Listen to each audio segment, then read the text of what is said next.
Daniel Cross stood in the parking lot of Riverside Mill with $480 in cash and a bill of sale that felt like a lottery ticket written in invisible ink. The building rose 6 stories against the Carolina sky, red brick stained black in places where a century of rain had carried rust from the iron window frames, and every broken pane reflected clouds moving fast enough to suggest storms coming. His daughter Lily pressed against his leg, 7 years old and quiet in the way children get when they sense their parents are gambling with gravity. Before we jump back in, tell us where you're tuning in from, and if this story touches you, make sure you're subscribed, because tomorrow, I've saved something extra special for you.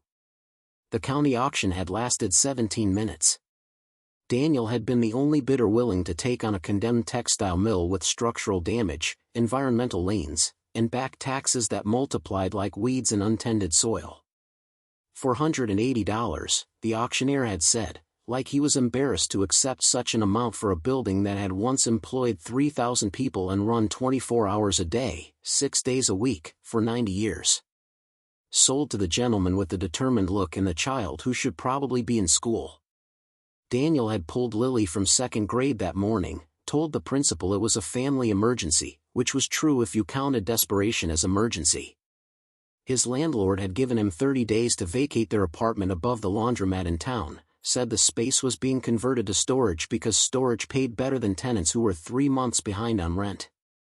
Daniel's job at the furniture warehouse had ended 6 weeks ago when the company moved operations to Vietnam, and his applications to every business within 40 miles had generated exactly 0 responses and a lot of sympathetic looks that paid no bills.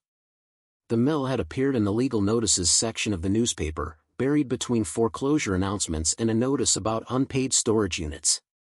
County seizure for back taxes, minimum bid $400, property sold as is with all liens and encumbrances. Daniel had driven out to look at it on a Tuesday afternoon, Lily sleeping in the back seat, and stood in the overgrown parking lot thinking about his grandfather who'd worked mills his whole life, who'd come home every night with cotton dust in his lungs and stories about the machines that could weave 1,000 yards of cloth in an hour. The building had good bones, Daniel had thought, which was what people said about structures that had nothing else going for them. But the bones were solid, load-bearing walls 2 feet thick, floor joists made from old-growth timber that didn't exist anymore, and a foundation that had withstood 100 years of the Catawba River's spring floods. The roof needed work, the windows needed everything, and the interior was probably a disaster of broken equipment and mold. But it was space, more space than Daniel had ever owned, and it was something he could maybe, possibly, with enough luck and sweat, turn into housing or storage or literally anything that would generate income. "Daddy, it's really big," Lily said, her voice small against the scale of the building. "Are we going to live here?" "Maybe, sweetheart. We need to look inside first, see what we're working with." The main entrance was chained, but Daniel had been given a key to the padlock by the county clerk, a woman named Mrs. Patterson who'd processed his payment with the weary efficiency of someone who'd seen too many desperate gamblers bet their last dollars on worthless property. "You know it's condemned, right?" she'd said. "Can't occupy it legally until you bring it up to code, and that's going to cost a lot more than $480. Daniel knew. Had known when he withdrew his last $500 from the bank, keeping $20 for gas and food until he figured out what came next. This wasn't a plan built on logic or reasonable expectations. This was a Hail Mary thrown by a man who'd run out of safer options and had a daughter who deserved better than shelters or sleeping in their car. The padlock opened with a grinding resistance that suggested it hadn't been touched in years. The chain fell away, and Daniel pulled open the heavy steel door, its hinges screaming protest. Cool air rolled out, carrying the smell of machine oil and stagnant water and something organic that had been decaying for decades. The darkness inside was absolute, swallowing the daylight within feet of the entrance. Daniel pulled out his phone, turned on the flashlight, and stepped inside with Lily's hand gripped tight in his. The beam illuminated a cavernous space, the main floor of the mill stretching away into shadow, columns rising every 20 feet to support the floors above. Massive looms stood in rows, silent and skeletal, their frames intact but their mechanisms frozen with rust and abandonment. Spools of thread still hung on some machines, colors faded to ghosts of what they'd been, and the wooden floor was covered with a layer of debris that crunched under their feet. "It's spooky," Lily whispered, and Daniel couldn't argue with that assessment. They moved deeper into the building, Daniel's phone light picking out details that told the story of the mill's final days. A foreman's desk still held papers, their ink too faded to read but their presence suggesting the shutdown had happened quickly. A lunch pail sat on a windowsill, its metal surface oxidized to lace. Workers' time cards hung in a rack by what must have been the main entrance to the floor, names and punch times marking days that had ended 30 years ago when the mill closed and never reopened. The second floor was more of the same, equipment and abandonment, though here Daniel found offices that might have belonged to management. Desks and filing cabinets, a conference table that had warped from moisture, and photographs on the walls showing the mill in its prime. Workers posed in front of machines with the stiff formality of people who understood cameras were serious business. Preparing and narrating this story took us a lot of time, so if you are enjoying it, subscribe to our channel, it means a lot to us. Now back to the story. One photograph caught Daniel's attention, larger than the others and in a heavy frame that had somehow survived intact. It showed a man in his 50s, well dressed in the style of the 1920s, standing in front of the mill's entrance with one hand resting on a brass plaque. The inscription below the photo read, "Silas Merrick, founder and proprietor, Riverside Mill, 1919. The man's expression was stern, his posture suggesting the kind of confidence that came from building something significant. Behind him in the photo, Daniel could see workers, dozens of them, and even in the faded image their faces showed the exhaustion that came from labor measured in 12-hour shifts and wages counted in coins. "Who's that man?" Lily asked, pointing at the photograph. "The person who built this place, I think. A long time ago." Daniel continued exploring, finding a stairwell that led to the upper floors. The third and fourth levels held more equipment, some of it in better condition than what was below, protected perhaps by less exposure to the elements. The fifth floor was different though, smaller than the others, and when Daniel pushed open the door at the top of the stairs, he found himself in what had clearly been executive offices, a suite of rooms with wood paneling and windows that looked out over the river. The largest office must have belonged to Silas Merrick himself. A massive desk dominated the space, its surface still covered with items that suggested someone had walked away mid-task and never returned. A leather ledger lay open, its pages filled with columns of figures and precise handwriting. A fountain pen rested in its holder, dried ink crusted at the nib. And on the wall behind the desk hung a portrait, oil on canvas, of the same man from the photograph downstairs, though older here, perhaps in his 70s, painted with the kind of formality that wealthy men commission to ensure they'd be remembered. "Daddy, I'm tired," Lily said, tugging at his hand. "Can we go?" Daniel checked his phone, surprised to see they'd been inside for nearly 2 hours. The afternoon light was fading, and he needed to figure out where they'd sleep tonight since the apartment was no longer an option and the mill was legally uninhabitable. "Yeah, sweetheart. Let's go." As he turned to leave, his foot caught on something, a loose board in the floor that shifted under his weight. Daniel stumbled, caught himself on the desk, and looked down to see what he'd tripped over. The floorboard had come completely loose, revealing a gap beneath, and in that gap, barely visible in the dim light, was the edge of something metallic.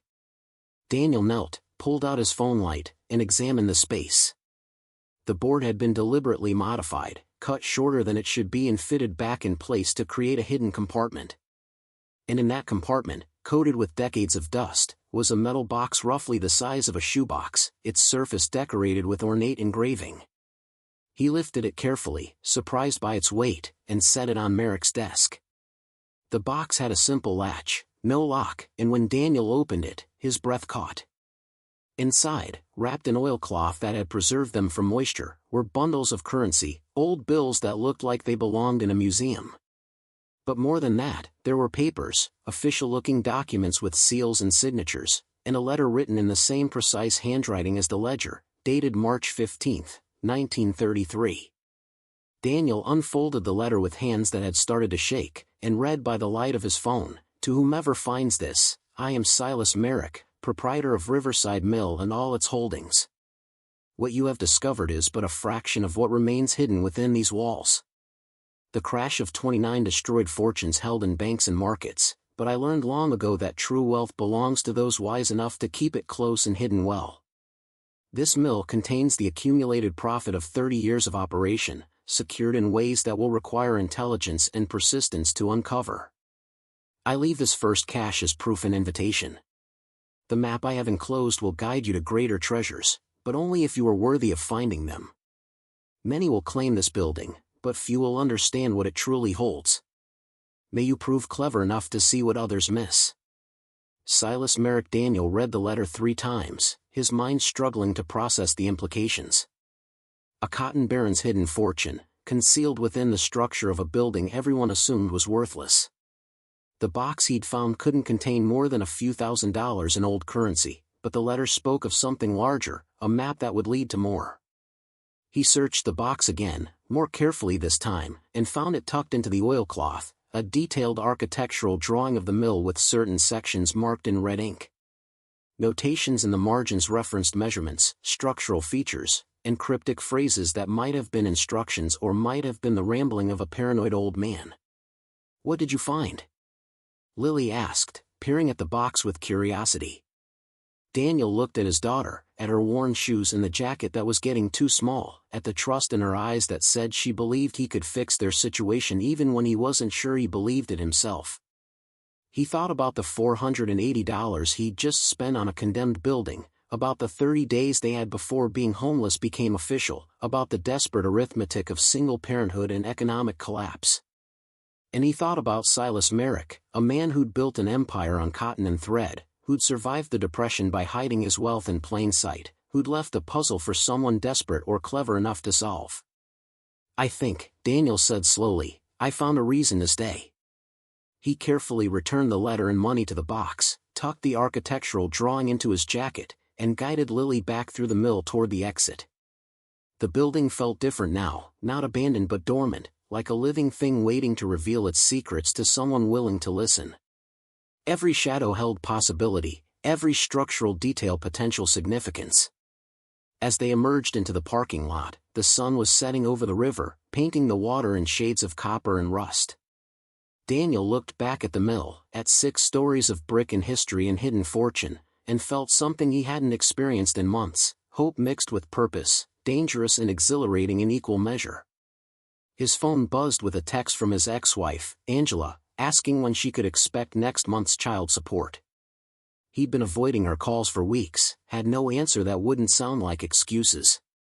But now, standing in front of a building that supposedly contained a cotton baron's treasure, Daniel had something he could work with, a direction forward even if the path was unclear. He texted back, "Soon. Working on something.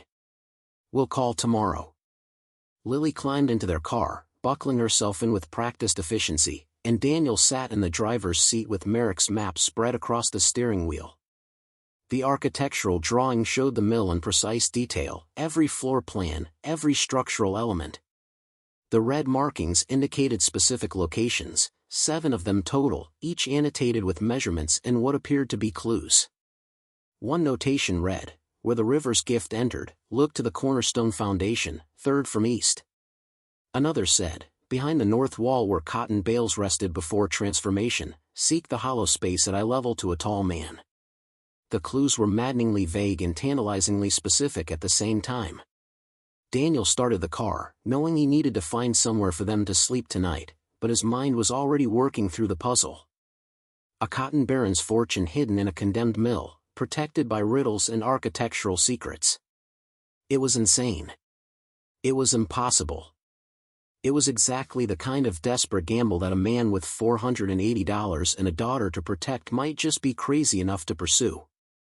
As he pulled out of the parking lot, Daniel made a decision that would define everything that followed. He would solve Silas Merrick's puzzle, find whatever the old man had hidden, and transform their desperate situation into something resembling stability.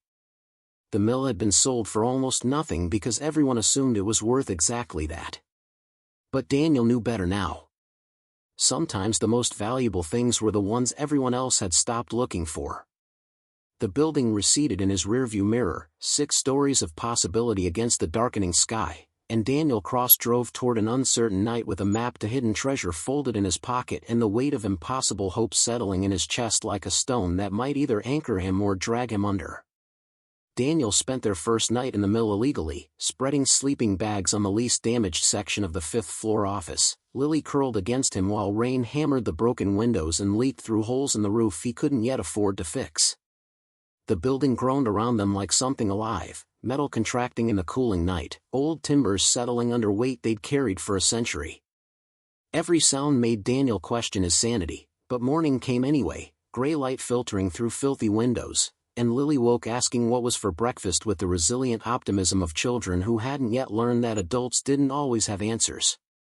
They ate granola bars from the gas station, drank water from a bottle Daniel had filled at a public fountain, and Daniel studied Merrick's map while Lily explored the office space with instructions not to touch anything that looked dangerous, which was essentially everything. The first marked location referenced the cornerstone foundation on the eastern side, where the river's gift entered. Daniel knew enough about textile mills to understand that meant the water intake, the point where river water had been channeled into the building to power early machinery before electricity made such systems obsolete. The foundation was accessible through a maintenance corridor on the ground floor, a narrow passage that ran along the building's perimeter, its walls weeping moisture and its air thick with the smell of mold. Daniel left Lily upstairs with his phone and a coloring book, made her promise not to move from the office, and descended into the darkness with just a flashlight he'd bought with the last of his cash. The cornerstone was massive, carved limestone inscribed with the mill's founding date and Merrick's name in letters that had weathered a century of exposure. Daniel counted 3 stones from the eastern corner and examined the foundation carefully, running his hands over the surface, searching for anything that felt loose or deliberately altered. Nothing. He tapped the stones with the handle of his flashlight, listening for hollow spaces, and on the third stone from the east, the sound changed, became less solid. The mortar around this particular stone had been carefully removed and replaced with something that looked like mortar but gave way when Daniel picked at it with his pocket knife. Behind the false mortar was a gap, and in that gap was another metal box, smaller than the first but just as carefully hidden. Inside were gold coins, dozens of them, pre-1933 double eagles that Daniel recognized from a brief obsession with numismatics during a better time in his life when he'd had the luxury of hobbies. His hands shook as he counted them. 47 coins, each one potentially worth thousands of dollars depending on condition and rarity. This wasn't just treasure hunt fantasy anymore. This was real wealth, enough to fix the roof, bring the building up to code, maybe even establish a viable business. Daniel sat in the damp corridor with a fortune in his lap and felt tears threatening for the first time since Angela had left, taking her lawyer's confidence and leaving him with a custody arrangement that felt like managed defeat. He was still sitting there when his phone rang, the sound jarring in the enclosed space. Angela's name on the screen. Daniel almost didn't answer, but avoiding her had never made anything better, only postponed the inevitable. "Where are you?" Angela's voice carried the particular sharpness she reserved for conversations about his inadequacies. "I drove by your apartment. Landlord says you moved out." "We're fine. I found a place." "What place?" "Daniel, you're 3 months behind on support, you're not answering my calls, and now you've moved without telling me? I could take this to the court." "I said we're fine." "Where's Lily?" "She's supposed to be in school." Daniel looked up at the water-stained ceiling, imagining his daughter directly above him, coloring in a condemned building that could collapse at any moment, their temporary home bought with the last money he had in the world. "She's with me. We're working on something." "Working on what?" "You don't have a job." "You haven't had a job in 6 weeks." Angela's voice cracked slightly, the anger giving way to something that might have been genuine concern. "I'm not trying to be cruel, Daniel. But you need to be realistic. If you can't provide stable housing, maybe Lily should stay with me for a while." The words hit like a physical blow. Angela had remarried 6 months ago, had moved into her new husband's house with its manicured lawn and its school district rated 9 out of 10. She could provide everything Daniel couldn't: stability, resources, a future that didn't depend on finding a dead man's hidden fortune. and courts favored stability, favored mothers, favored anything that looked more secure than a single father living illegally in a condemned mill. "No," Daniel said, the word coming out harder than he intended. "She stays with me." "Then prove you can take care of her. Stable housing, regular meals, proper schooling. You have 2 weeks, Daniel. After that, I'm filing for emergency custody modification." The call ended, and Daniel sat in the darkness with gold coins pressing against his palms and a 2-week deadline hanging over him like a sentence. He could sell the coins, probably get enough to rent something acceptable, pay Angela what he owed, buy time to figure out the rest. But selling meant revealing where they came from, meant questions about the mill and maybe triggering legal complications about treasure trove laws and whether someone who bought a building for back taxes had rights to valuables hidden by the previous owner. He climbed back upstairs to find Lily standing at the window, looking down at the parking lot where a truck had pulled in, its logo identifying it as belonging to Coleman Demolition Services. 2 men were examining the building's exterior, one of them taking photographs while the other pointed at structural damage visible even from the ground. "Who are they, Daddy?" "I don't know." "Stay here." Daniel descended quickly, emerging from the mill's entrance as the 2 men finished their inspection. The one with the camera looked up, surprised to see anyone. "You the new owner?" he asked. "I am. Daniel Cross. Frank Coleman." The man didn't offer to shake hands. "County hired us to assess demolition costs. They're looking at bringing this building down," said the new owner. "Probably wouldn't have resources to rehabilitate it properly." Daniel felt something cold settle in his stomach. "When?" "Assessments due next week. If they decide to proceed, probably 30 days notice before we start work." Frank gestured at the building. "No offense, but looking at the condition, I can't imagine you wanting to save it. Place is a death trap. Foundations compromised, roofs failing, probably asbestos in half the materials. Demolition's the responsible choice. I haven't decided what I'm doing with it yet." Frank shrugged. "Your call. But county's going to require either a viable rehabilitation plan with bonded contractors or they'll exercise eminent domain for public safety. Can't have a 6-story building collapse in the middle of town." He handed Daniel a business card. "When you're ready to discuss demolition, give me a call. We'll work something out." They left, and Daniel stood in the parking lot with Frank Coleman's card in his hand and the weight of impossible choices pressing down. 2 weeks from Angela, 30 days from the county, and between them the reality that he was living in a condemned building with his daughter, searching for a fortune that might not exist beyond the 2 caches he'd already found. He spent the rest of the day searching for the second marked location on Merrick's map, this one referencing the north wall where cotton bales rested before transformation. That would be the storage area, the ground floor section where raw materials had been kept before being moved to the carting and spinning equipment. Daniel found the space easily, a vast room with loading docks and remnants of shelving systems. The north wall was brick, unadorned, and according to the map's notation, something was hidden at eye level to a tall man. Silas Merrick had been 6'2" according to his portrait's caption. Daniel was 6 feet exactly. He ran his hands along the wall at approximately that height, pressing bricks, searching for anything loose or unusual. Hours passed. Lily brought him a granola bar and water, asked if they could go somewhere with a bathroom that worked, and Daniel promised they would soon, just let him finish this one thing. The brick shifted at 4:47 p.m., so suddenly Daniel almost missed it. One of the bricks on the north wall, unremarkable among thousands, moved inward when pressed at a specific angle.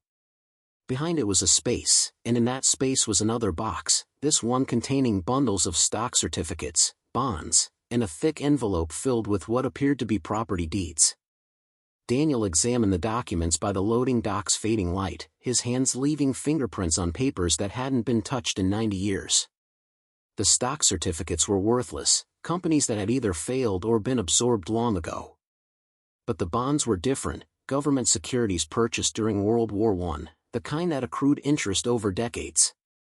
And the property deeds referenced land parcels throughout the county, including several hundred acres along the river that might still be valuable. He was still cataloging the discovery when he heard footsteps behind him, quick and purposeful. Daniel turned to find a man in his 60s standing in the loading dock entrance, lean and weathered with the kind of stillness that suggested military or law enforcement background. "You must be Cross," the man said. "I'm Edward Merrick. Silas was my grandfather." Daniel's mind raced, calculating implications and threats. "I bought this property legally. County auction, paid in full. I'm aware. I'm the one who made sure it went to auction." Edward moved closer, his eyes scanning the loading dock, the open box of documents Daniel had been examining. "My family's been trying to unload this place for 30 years.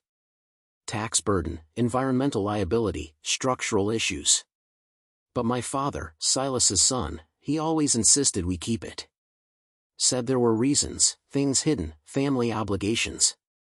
He died 6 months ago, and I finally convinced the rest of the family to let it go. So what do you want? To know what you found." Edward gestured at the box. "My grandfather was a complicated man. Made a fortune during the boom years, lost most of it in the crash, supposedly rebuilt through methods that weren't entirely legal. Stories passed down through the family about money hidden in the mill, treasures squirreled away. But if they existed, we never found them. Searched this place top to bottom over the years." Daniel closed the box carefully. "These are just old papers. Worthless stock certificates mostly. But not only that." Edward's expression hardened. "I can see it in your face, the way you're holding that box. You found something valuable. And legally speaking, there's a question about whether treasures hidden by the original owner belong to the building's new purchaser or to the original owner's heirs. I bought the building and everything in it. That's how property sales work. Unless the items were stolen or hidden with intent to defraud creditors, which given my grandfather's history is entirely possible." Edward pulled out his phone. "I have a lawyer on retainer who specializes in estate disputes. We can do this friendly, split whatever you found, or we can do it through the courts while you try to explain to child services why you're raising a daughter in a condemned building." The threat was clear, and Daniel felt the familiar rage that came from being cornered by people with more resources and fewer scruples. But beneath the rage was calculation, the survivor's arithmetic he'd learned through years of barely managing. "Your grandfather left a map," Daniel said finally. "Hidden in his office. Locations marked throughout the building where he stashed valuables. I've found 2 caches so far. Gold coins in these documents. There are 5 more marked on the map." Edward's careful composure cracked slightly, showing the hunger beneath. "Show me." They climbed to the 5th floor, Lily watching warily from the office doorway as Daniel spread Merrick's architectural drawing on the desk. Edward studied it with the intensity of someone seeing answered prayers, his finger tracing the red markings, reading the cryptic notations. "He actually did it," Edward said quietly. "The old bastard actually hid his fortune in the walls." He looked up at Daniel. "Here's what I propose. We search together, split what we find 60-40. I get the larger share because it was my grandfather's wealth, but you get enough to make this worth your while. 50-50 or I do it myself. You don't have time to do it yourself. Demolition company's already been here, county's breathing down your neck, and your ex-wife's probably one phone call away from taking your daughter.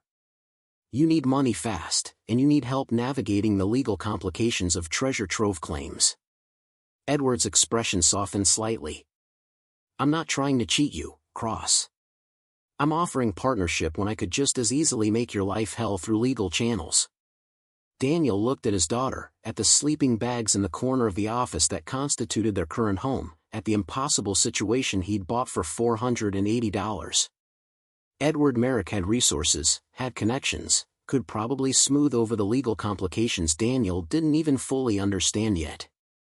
But partnership also meant splitting the fortune, meant giving up control, meant trusting someone whose grandfather had been cunning enough to hide wealth for 90 years.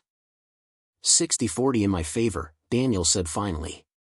My building, my discovery, my risk. Edward considered, then nodded. Agreed. But we start immediately. Every day that passes is a day the county could condemn this place or your ex-wife could file for custody. They worked through the night, following Merrick's map to the remaining marked locations. The third cache was behind a false panel in the main floor foreman's office, containing more gold coins and a collection of jewelry that might have belonged to Merrick's wife.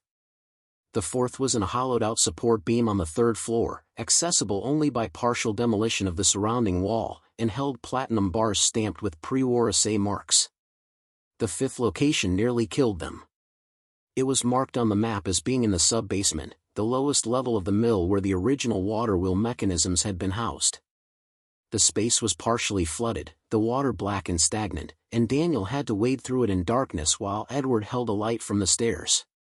The cache was in a waterproof safe embedded in the foundation wall, and getting it open required bolt cutters and a level of reckless determination that bordered on madness. Inside were stacks of bearer bonds, negotiable securities worth whatever their face value stated, no questions asked.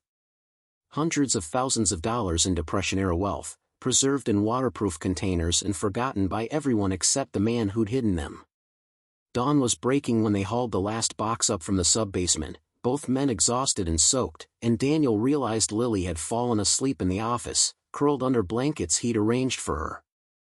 Edward sat on the floor surrounded by their discoveries, doing calculations on his phone, his face showing the kind of shock that comes from finding out family legends were true. Conservative estimate, we're looking at $800,000 to $1 million, Edward said. The gold alone is worth close to $300,000, the platinum another $200,000, and the bonds and deeds could be worth more depending on markets and property values. Daniel did his own math. 60% of $800,000 was $480,000. More money than he'd ever imagined having, enough to secure custody of Lily, rehabilitate the mill properly, build something that would last. But Edward had said conservative estimate, and there were still 2 locations on the map they hadn't found. What about the last 2? Daniel asked. Edward looked at the map again, his expression troubled. One of them references the bell tower. The problem is, the bell tower's structural integrity is completely compromised. Fire damage from the 1940s that was never properly repaired. Going up there would be genuinely dangerous. And the other? It's not specific. Just says where the founder rests, look beneath. Could be a grave reference, except my grandfather isn't buried anywhere near this property. He's in the town cemetery, has been since 1954. Daniel took the map, studying the notation. The handwriting was shakier here, as if Merrick had written this part much later in life. There was a date beside it, March 1953, the year before his death. What if he meant where he spent his time? His final office, his desk. They climbed back to the 5th floor, to Merrick's executive office with its portrait and its desk that Daniel had already searched. But beneath wasn't just the hidden compartment in the floor where he'd found the first box. Beneath also meant under the desk itself. Edward helped him tip the massive piece of furniture, revealing its underside, and there, fixed to the wood with ancient glue, was an envelope. Inside was a letter, Merrick's handwriting even more shaky than the map notation. To the finder of my fortune, you have proven persistent and clever, worthy of what you've discovered. But know this, all wealth carries weight. I built this mill with ambition and ruthlessness, paid wages that kept workers poor while I grew rich, turned blind eyes to suffering because profit mattered more than people. The money you've found is stained with that history, and if you take it without understanding what it cost, you'll carry that stain too. The final cache is in the bell tower, but reaching it requires risking everything. Consider carefully whether wealth is worth that price. Consider carefully what you'll build with money earned by another man's callousness. The choice, as with all moral choices, is yours alone.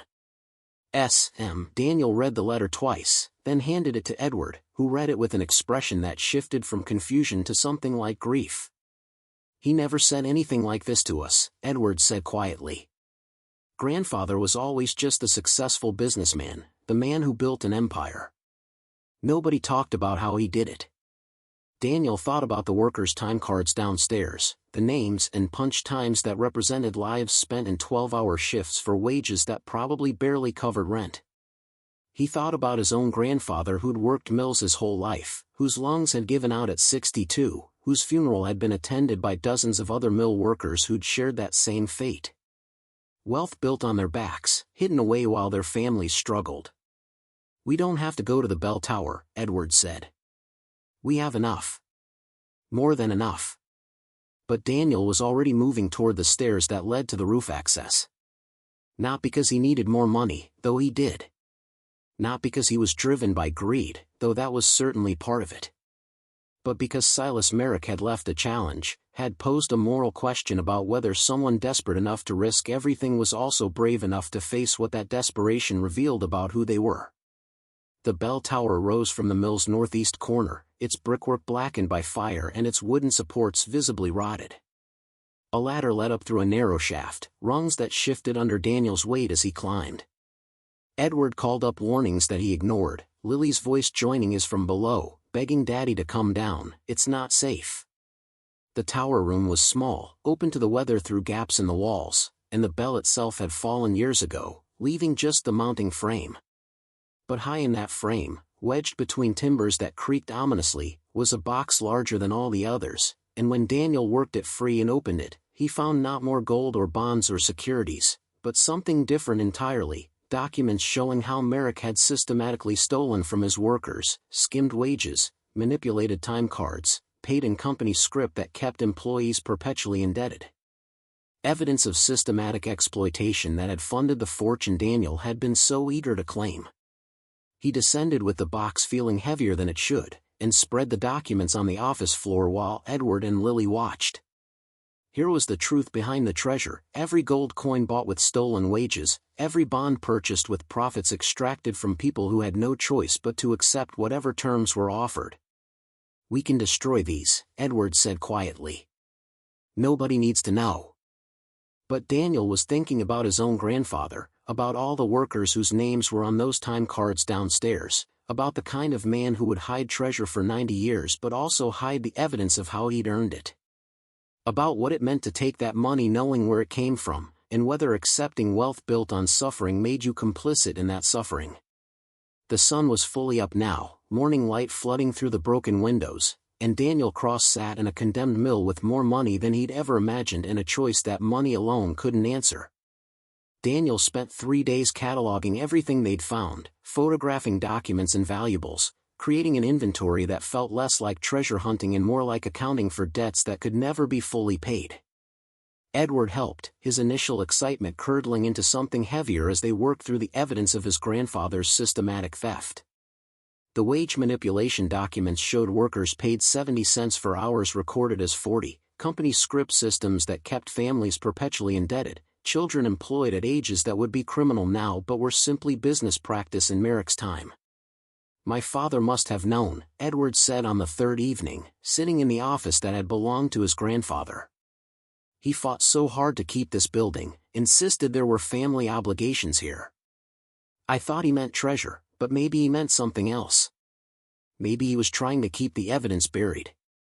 Daniel had been thinking about that too, about the difference between hiding wealth and hiding shame, about whether Silas Merrick's final letter had been confession or challenge or some combination of both. The old man had left enough clues to ensure his fortune would eventually be found, but he'd also ensured that whoever found it would have to confront exactly what that fortune represented. Angela called on the fourth day, her voice tight with lawyer-coached precision. "I'm filing the custody modification petition tomorrow unless you can show stable housing, regular income, and appropriate schooling for Lily." "That's the deal, Daniel. Prove you can provide or accept that she deserves better." "I need 1 more week," Daniel said, looking out the office window at the river that had powered this mill for decades, at water that kept flowing regardless of human drama or desperation. "You've had 6 weeks since you lost your job. How many more do you need?" "1.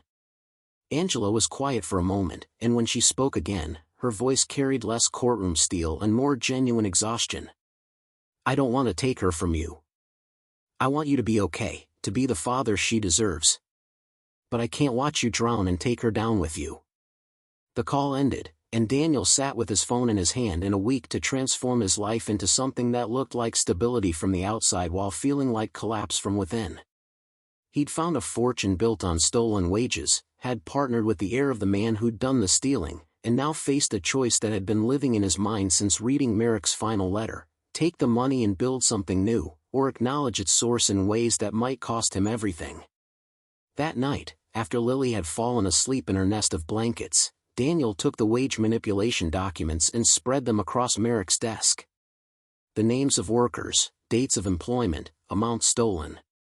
Hundreds of people over decades, systematic theft that had funded gold coins and bearer bonds, and the wealth that was supposed to save Daniel's life. He pulled out his phone and started searching for descendants, for anyone who might still carry the names listed in Merrick's theft ledgers. Edward found him at 3 a.m, still searching, notes covering every surface.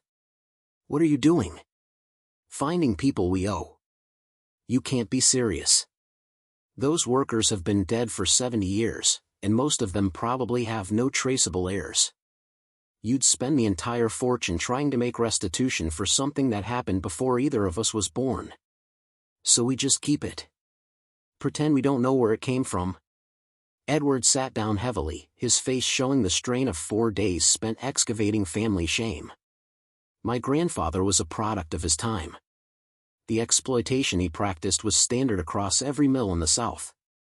That doesn't make it right, but it makes it systemic. You can't fix systemic injustice with individual restitution. But we can acknowledge it.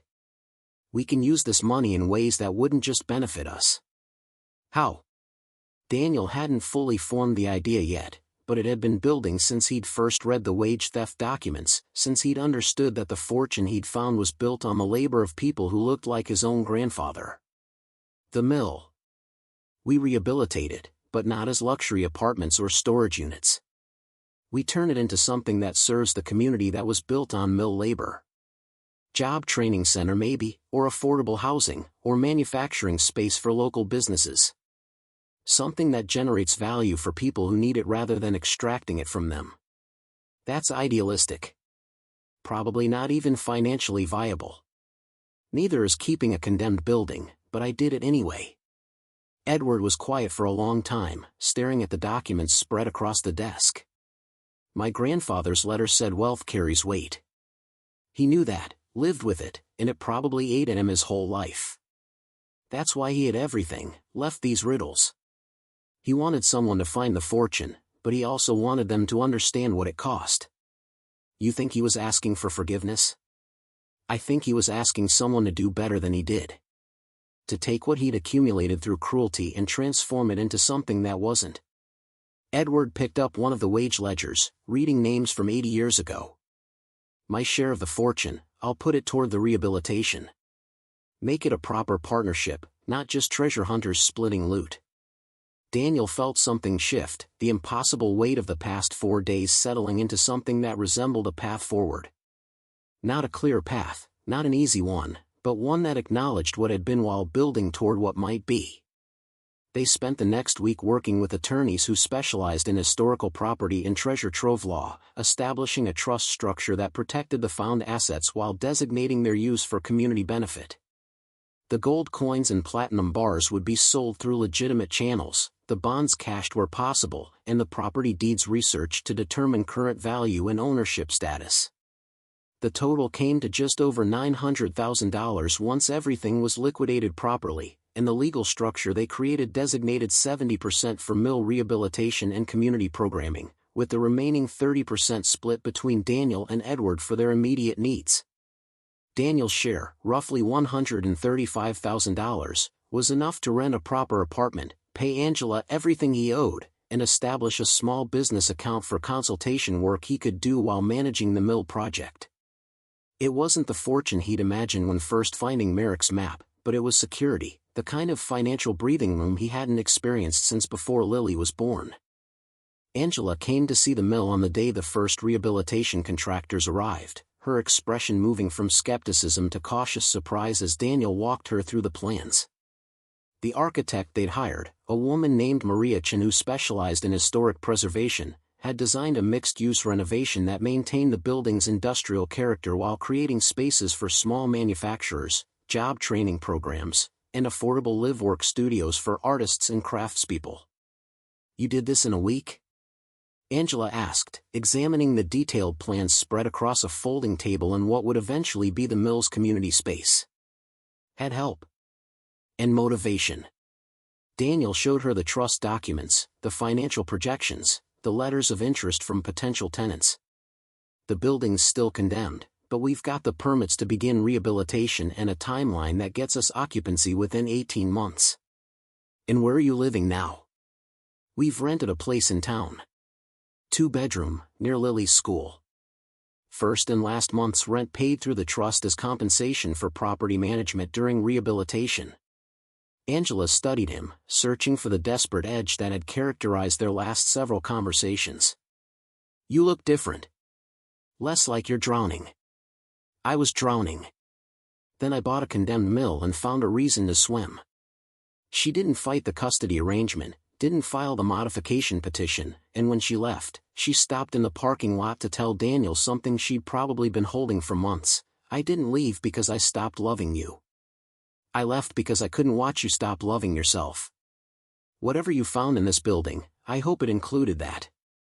The rehabilitation took longer than projected, ate more money than budgeted, and required compromise on nearly every decision. The roof needed complete replacement, not just repair. The foundation required reinforcement that meant partial demolition of the sub-basement. Environmental remediation for asbestos and lead paint consumed months and hundreds of thousands of dollars.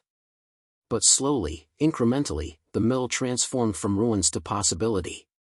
Edward surprised Daniel by becoming genuinely invested in the project, attending contractor meetings and community forums, learning about historic preservation and adaptive reuse.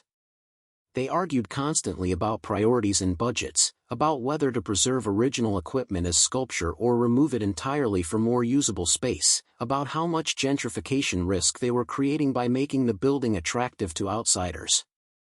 My grandfather built wealth by exploiting workers, Edward said during one particularly heated discussion about tenant selection criteria. If we fill this space with tech startups and upscale boutiques, we're just doing the same thing with better marketing. They established criteria that prioritized local businesses, worker-owned cooperatives, and manufacturers who committed to fair wage practices. The Job Training Center, funded through grants they'd spent months applying for, focused on textile skills and industrial trades, teaching people to operate the kind of equipment that had once filled this building. And in a corner of the main floor, they created a small museum documenting the mill's history, including the wage theft documents and Merrick's final letter, acknowledging the exploitation that had funded the building's existence. Lily turned 8 during the first year of rehabilitation, celebrated her birthday in a building still under construction, her friends climbing scaffolding and exploring spaces that were becoming something new. Daniel watched his daughter navigate the mill with the confidence of ownership, pointing out features and explaining the building's transformation to her classmates, and realized she was learning lessons about legacy he'd never had the chance to learn at her age. The grand opening happened on a September afternoon 18 months after Daniel had bought the mill for $480. 200 people attended, including former mill workers and their descendants, city officials who'd threatened demolition, and community members who'd watched the building decay for decades. Maria Chen had designed the entrance to preserve the original loading docks while creating a dramatic welcome space, and someone had found the original mill bell, restored it, and rehung it in the stabilized tower. Daniel stood on the main floor, surrounded by equipment that was now sculpture rather than production machinery, by spaces that would house businesses and training programs and artists who couldn't afford studio rent elsewhere, and felt the particular satisfaction that comes from building something that wouldn't have existed without desperation and luck and the willingness to risk everything on a condemned building. Edward found him near the museum display, where visitors were reading Silas Merrick's documents with expressions that ranged from horror to recognition. Strange feeling, isn't it? Making a monument to your grandfather's sins. Better than hiding them, Daniel said. That's what he did, and it poisoned everything. You think acknowledging changes anything? I think it's the starting point. Everything else we build here, it's built on that acknowledgement. The Riverside Mill reopened with 12 tenant businesses, 2 nonprofit organizations, and the Job Training Center operating at capacity. The affordable housing units filled within weeks, artists and craftspeople grateful for space that didn't require them to choose between rent and materials. Revenue from tenants covered operating costs and generated small surplus that went back into maintenance and programming, creating a sustainable model that other communities started studying for their own abandoned industrial properties. Daniel took a position as mill manager, drawing a modest salary that covered rent and Lily's expenses and slowly rebuilt his savings.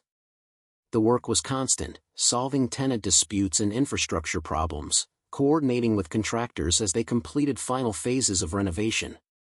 But it was work that meant something beyond simple survival, contribution to something that would outlast him. Angela remarried her husband officially after 2 years, moved into a house that could have fit 3 of Daniel's apartments, and offered to take Lily more often to give Daniel time for himself. He declined mostly, jealous of the days he had with his daughter, but accepted occasionally when contractor emergencies required late nights. The custody arrangement evolved into something collaborative rather than contentious, and sometimes Angela came to mill events, her new husband in tow, supporting what Daniel had built even if she'd never be part of it. Edward became an unlikely friend, his initial treasure-hunting enthusiasm transforming into genuine commitment to the mill's mission. He funded a scholarship program for job training participants and established an endowment that would support operations when the initial capital ran out. His grandfather's portrait still hung in what was now the administrative office, but they'd added context, a plaque explaining Silas Merrick's role in the mill's history without glorifying the methods he'd used to build his fortune. On the 2-year anniversary of the mill's reopening, Daniel stood in the bell tower, now fully restored and converted into an observation deck open to the public. The river stretched out below, carrying water that had powered this building once and would continue flowing long after the mill crumbled again. Lily climbed up to join him, 10 years old now and tall enough to see over the railing without help. "Mom says you made something good out of something bad," Lily said, her observation carrying the directness children maintain before learning to cushion truth with politeness. "That's one way to look at it. What's the other way?"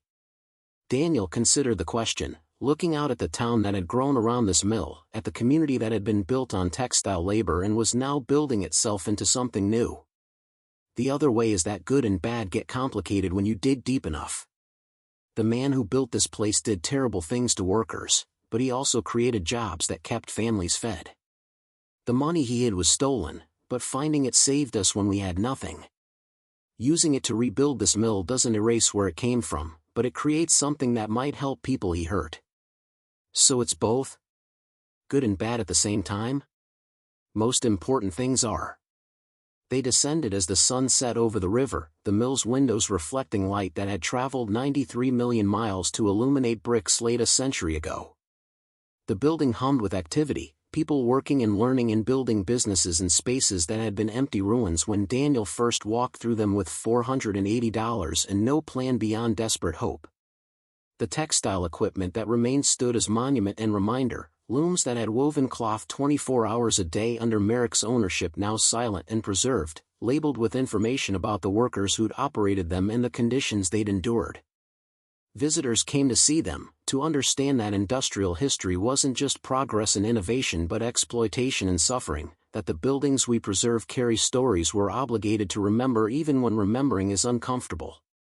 Daniel locked the mill's main entrance each evening, a ritual he performed personally rather than delegating to staff, checking that spaces were secure and systems were functioning. The building groaned sometimes, old timbers settling, bricks expanding and contracting with temperature changes, sounds that had once seemed threatening but now felt familiar. He'd learned its rhythms, knew which noises meant problems and which were just the building breathing. His apartment was 10 minutes away, close enough to reach quickly if emergencies arose, and Lily had learned to fall asleep to occasional late-night calls about burst pipes or triggered alarms. They'd created a life that wasn't perfect or secure or anything like what Angela had built with her new husband, but it was theirs, constructed from ruins and found fortune and the particular resilience that comes from learning you can survive falling and still manage to stand. On nights when Daniel couldn't sleep, he'd return to the mill, let himself in through the side entrance, and walk the floors they'd renovated. The spaces felt different in darkness, more like the building he'd first purchased, shadows and possibility mixed together.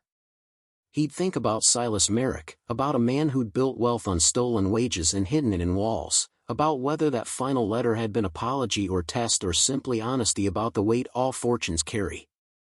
The museum display included a guest book where visitors could leave reflections, and Daniel read it sometimes, looking for patterns in what people wrote. Some comments were angry, condemnation of Merrick's practices and all the industrialists who'd built fortunes through exploitation. Others were more reflective, noting how little had changed, how modern businesses still extracted maximum value from workers while owners accumulated wealth. A few understood what Daniel and Edward had tried to create: acknowledgement without excuse, transformation without erasure, using blood money to build something that served people rather than profiting from them. 5 years after buying the mill, Daniel received an envelope from a law firm in Charlotte. Inside was a letter from descendants of workers named in Merrick's wage theft documents, people whose great-grandparents had been systematically robbed. They'd learned about the museum display, had visited the mill, and wanted to thank Daniel for acknowledging what had happened to their families. The letter included photos of the workers, images Daniel had never seen, faces behind the names on Merrick's ledgers. He added the photos to the museum display, creating a memorial wall that honored the workers whose labor had built the mill and funded the fortune that ultimately paid for its rehabilitation. The wall grew over months as more descendants came forward, contributing photographs and stories, creating an archive that documented textile labor from perspectives that had rarely been preserved. Edward stood with Daniel at the wall's dedication ceremony, looking at faces that included people his grandfather had exploited. "I spent my whole life proud of being a Merrick, of coming from someone who'd built something. Now I don't know what to be proud of." "Be proud that you didn't hide it," Daniel said. "That you helped make this." He gestured at the mill, at the businesses and training programs and affordable housing that filled spaces where cotton had once been processed into cloth. "Your grandfather built this building through exploitation. We're rebuilding it through acknowledgement. That's not redemption, but it's something." Lily graduated high school in the mill's event space, along with other students whose families had connections to textile labor. The training center had expanded, added programs in digital manufacturing and sustainable production, teaching trades that honored industrial skills while adapting them for contemporary economies. Some graduates stayed local, starting businesses that became mill tenants. Others left for colleges and careers elsewhere, carrying skills and stories they'd learned in spaces where their ancestors had worked. Daniel turned 50 in a building he'd owned for 17 years, surrounded by people who'd built lives and businesses in spaces he'd helped create. The mill was profitable now, not dramatically but sustainably, generating revenue that supported operations and funded constant maintenance. The roof needed replacement again, the third time since renovation, and Daniel signed contracts with weariness born of experience rather than panic. Angela attended his birthday celebration, her marriage having ended after 10 years, and told Daniel something he'd never expected to hear: "You were right about this place. I didn't see it at first, thought you were being reckless and irresponsible. But you built something that mattered more than safety." The mill stood solid through seasons and storms, through economic shifts and cultural changes, through the constant challenge of maintaining a century-old building while keeping it relevant to contemporary needs. Daniel added solar panels to the roof, updated mechanical systems, modified spaces as tenants' needs evolved. The building adapted the way successful structures do, maintaining essential character while incorporating change. On the 20th anniversary of his purchase, Daniel climbed to the bell tower as he had on opening day, on countless days since, and looked out at the river that had powered this mill before electricity, before any of the systems that now seemed essential. The water flowed regardless of human enterprise, carrying sediment and history and the patient indifference of natural processes that outlasted all human construction. Below him, the mill hummed with evening activity, lights illuminating windows that had been broken when he'd first walked through them with Lily's hand in his and $480 in his pocket. The fortune he'd found was gone now, spent on rehabilitation and programming and the constant cost of keeping old buildings functional. But what remained was structure, space, community, proof that sometimes desperation leads to discovery and discovery leads to obligation and obligation leads to building something worth maintaining. Lily had moved to Atlanta, established her own life, but visited monthly, bringing friends to see the mill and telling them her father's story about buying a condemned building with his last money and finding a cotton baron's fortune hidden in the walls. The story had become legend, simplified and dramatic, and Daniel let it stand that way because the truth was more complicated than anyone wanted to hear. That fortune was burden, that inheritance meant choosing what to carry and what to transform, that legacy was built through countless small decisions rather than dramatic moments. The bell rang for evening closing, its voice carrying across the river as it had for 100 years, calling workers home in one era and announcing time in another. Daniel descended from the tower, locked doors, checked systems, performed rituals that had become muscle memory through decades of repetition. The building settled around him, timbers creaking, bricks holding weight they'd held for a century, and would hold for decades more if someone cared enough to maintain them. He drove home through streets lit by lamps that had replaced the darkness Silas Merrick would have known, past businesses that had replaced the textile economy that once defined this town, carrying weight that had become familiar through years of bearing it. The mill stood behind him, solid against the night sky, and Daniel Cross understood what he'd bought for $480, not treasure or security or salvation, but responsibility, the obligation to build something from ruins that acknowledged where it came from while reaching toward what it might become. The cancer diagnosis came on a Tuesday morning in late autumn, 23 years after Daniel had first walked through the mill's entrance with nothing but desperation and a child's hand in his. The doctor used words like aggressive and advanced, gave timelines measured in months rather than years, and Daniel sat in the consultation room thinking not about death but about unfinished maintenance schedules and who would manage the mill after he was gone. Lily came home from Atlanta the day he told her, brought her partner Marcus with her, and they sat in Daniel's apartment that overlooked the river, the mill visible through windows that framed it like a portrait. She cried in ways Daniel hadn't seen since she was 7 years old and afraid of sleeping in a condemned building, and he held her with the particular helplessness parents feel when they can't fix what's broken. "The mill needs someone," Daniel said when the tears had subsided enough for conversation. "Not just a manager, but someone who understands why it matters. Why we built it the way we did. I have a job, Dad. A career. I can't just abandon that and move back to manage a building. I'm not asking you to abandon anything. I'm asking you to consider what you want to be responsible for." Daniel gestured toward the window, toward the mill standing solid against the autumn sky. "That building is going to outlast both of us. The question is what it becomes after I'm gone, whether it stays true to what we built or just becomes another real estate investment." Marcus, who'd been quiet until now, spoke with the careful tone of someone navigating family dynamics he didn't fully understand. "What did you build? I mean, I know it's affordable housing and job training, but what was the purpose beyond that?" Daniel considered the question, searching for words that would explain 23 years of decisions and compromise and constant negotiation between ideals and reality. "We built acknowledgement. The mill was constructed through exploitation, funded by stolen wages, and everyone just accepted that as history, as something that happened and couldn't be changed.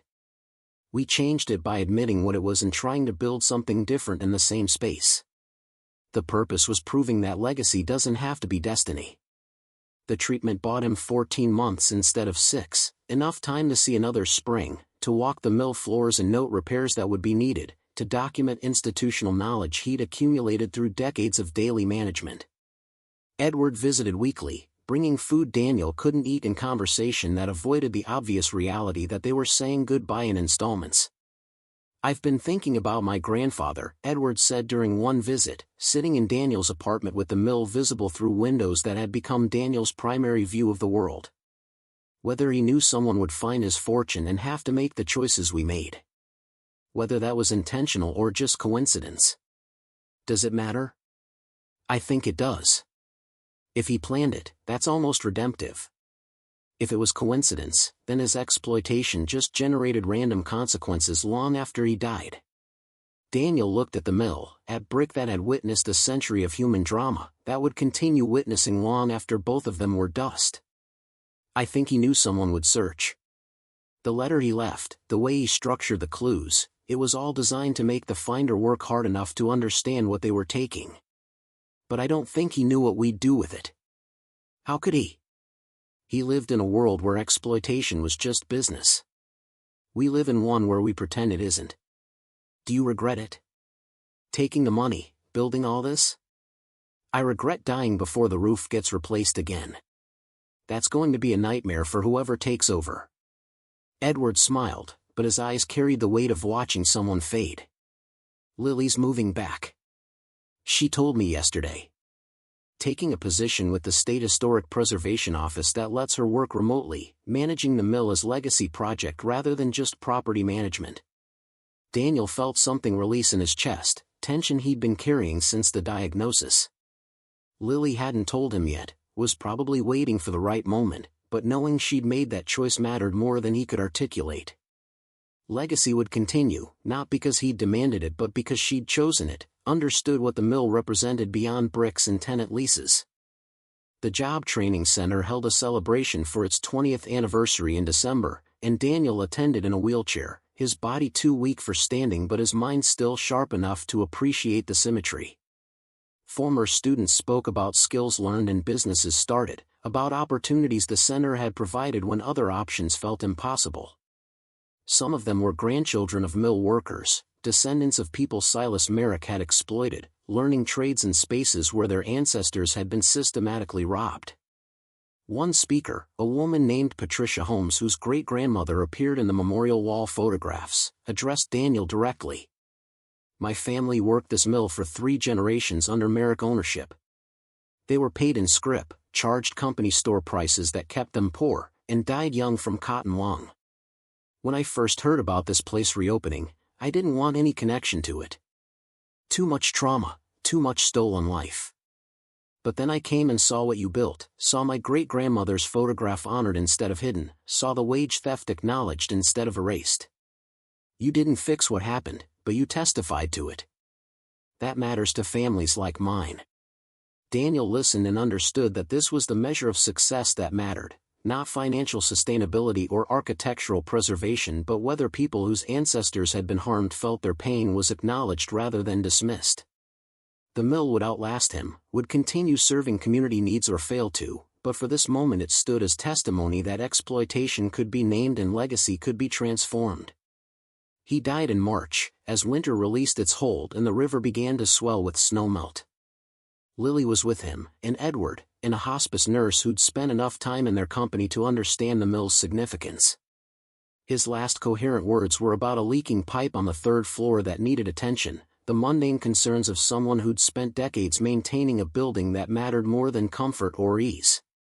The funeral filled the mill's event space with people whose lives had intersected with Daniel's work, former tenants and current ones, job training graduates and program staff, city officials and community activists, Angela with her quiet grief for the man she'd loved and left and ultimately respected.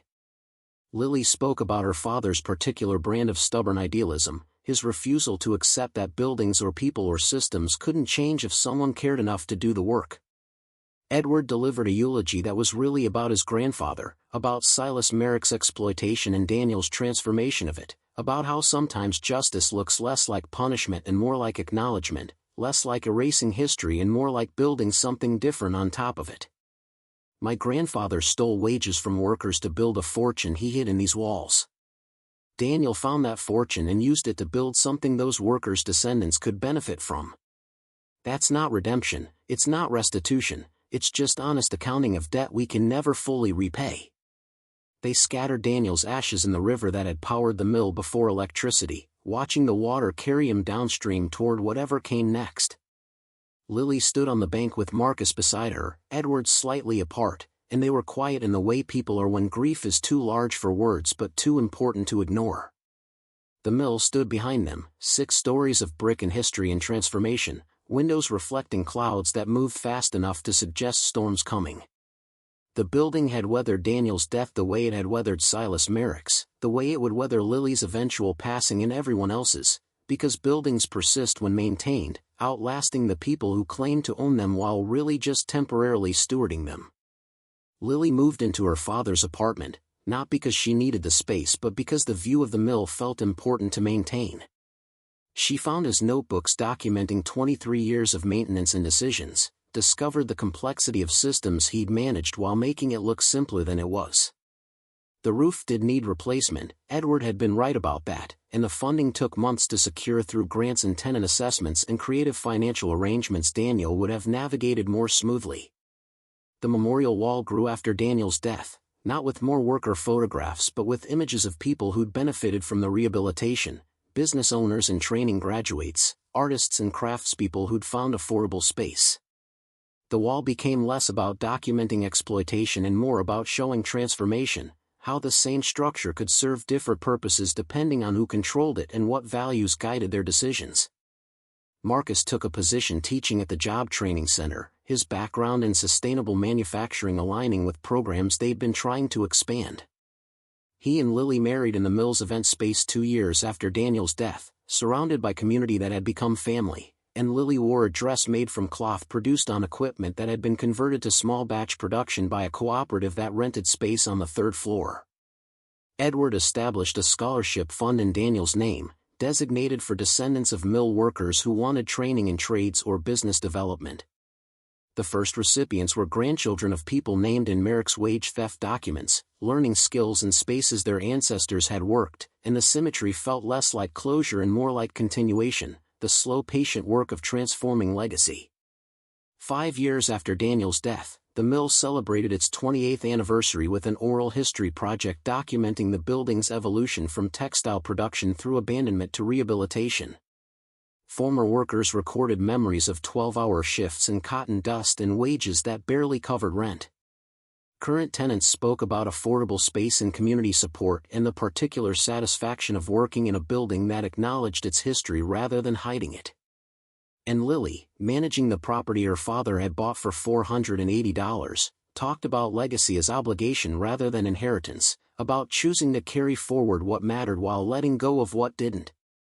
The building settled into middle age, no longer the crisis-prone rehabilitation project it had been under Daniel but a functioning example of adaptive reuse that other communities studied and occasionally copied. The roof was replaced, the mechanical systems updated, the foundation reinforced where time and water had weakened it.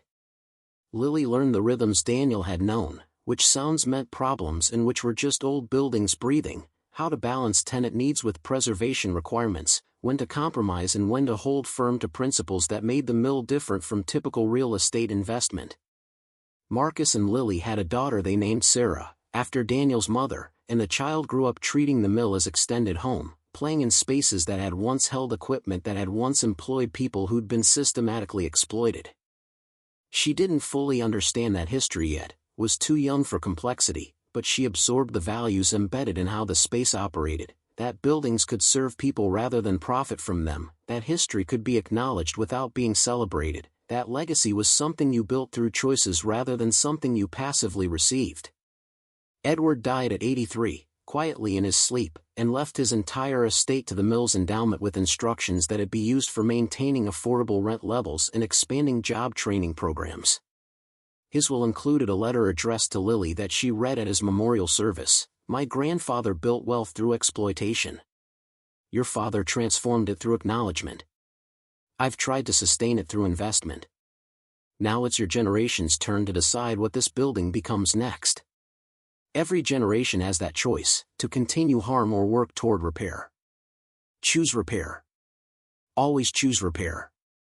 The seasons turned, marking time in the particular way that matters to buildings and trees and rivers, in cycles that outlast individual human drama while being shaped by accumulated human decisions. The mill stood through storms that would have destroyed less solid structures, through economic downturns that closed other community projects, through the constant entropy that claims all construction if someone doesn't care enough to maintain it. Lily cared enough. Marked 30 years of mill rehabilitation with an event that was really about Daniel, about a man who'd bought a condemned building with his last money and refused to accept that legacy couldn't be transformed. She spoke to a crowd that included people who'd never met her father but understood what he'd built, about how desperation sometimes leads to discovery and discovery leads to responsibility and responsibility leads to building something worth maintaining. "My father found a cotton baron's fortune hidden in these walls," Lily said, standing on a stage in the event space that had hosted graduations and weddings and countless community gatherings. "He could have taken that money and walked away, built a comfortable life somewhere else. Instead he chose to acknowledge where the fortune came from and use it to build something different here.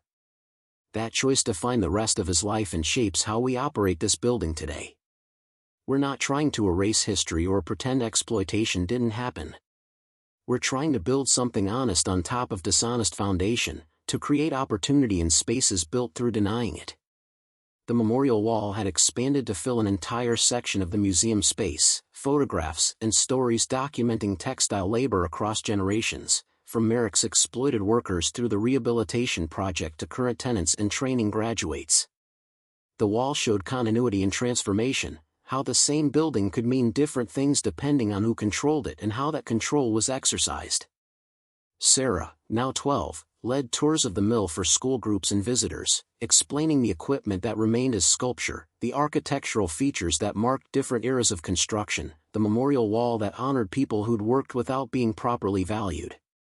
She told her grandfather's story with the practiced ease of someone who'd heard it countless times, about buying a condemned building and finding hidden treasure and choosing to use it for community benefit. Sometimes visitors asked if Daniel had become wealthy from his discovery, if the fortune had secured his family's future. Sarah's answer was always the same: he became wealthy in ways that matter. The building is still here, still serving people, still acknowledging history while building towards something different. That's the fortune he left us. The river flowed past the mill as it had for centuries, carrying water that had powered textile equipment before electricity, that had carried away the runoff from decades of industrial production, that would continue flowing long after the building eventually crumbled despite all attempts at preservation. The river was patient, indifferent to human enterprise, but also necessary for it, providing resources and boundaries and the particular constancy that let communities form around reliable water sources.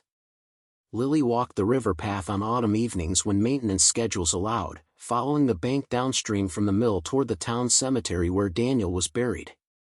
His stone was simple, marking only name and dates, but she'd added an inscription from one of his notebooks: "Legacy is built through choices, not inheritance." The words captured what he'd believed, how he'd lived, the particular stubbornness that had transformed a condemned building into community resource. The mill stood visible from the cemetery, 6 stories of brick against the changing sky, and Lily understood what her father had known, that buildings outlasted people but required people to maintain meaning. The structure would persist as long as someone cared enough to repair roofs and update systems and make decisions that honored its history while adapting to contemporary needs. When that caring stopped, the building would decay, return to ruins, eventually be demolished or collapse, and something else would be built in its place. But for now, for this generation and hopefully several more, the mill stood as testimony that exploitation could be acknowledged and legacy could be transformed, and sometimes desperate gambles with $480 led to building something that mattered more than security or comfort or the safe, predictable path that required less courage to walk. The bell in the restored tower rang for evening closing, its voice carrying across the river as it had for 100 years, and Lily locked doors her father had locked, checked systems he'd maintained, performed rituals that had become tradition through decades of repetition. The building settled around her, timbers creaking with familiar voices, and she felt connected to everyone who'd walked these floors before, the workers who'd been exploited here, the owner who'd hidden his fortune here, the father who'd transformed both into something that served rather than extracted. Outside, the river reflected the last light of day, carrying it downstream toward darkness that would give way to dawn that would bring another day of maintaining space, of serving tenants, of honoring history while building toward futures that couldn't be fully predicted but could be shaped through choices made with intention and care.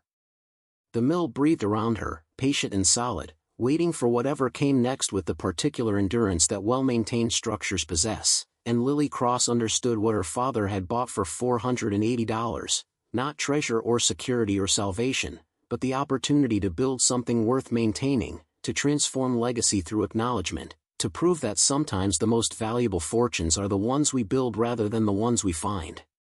Up next, you've got 2 more standout stories right on your screen. If this one hit the mark, you won't want to pass these up. Just click and check them out. And don't forget to subscribe and turn on the notification bell so you don't miss any upload from us.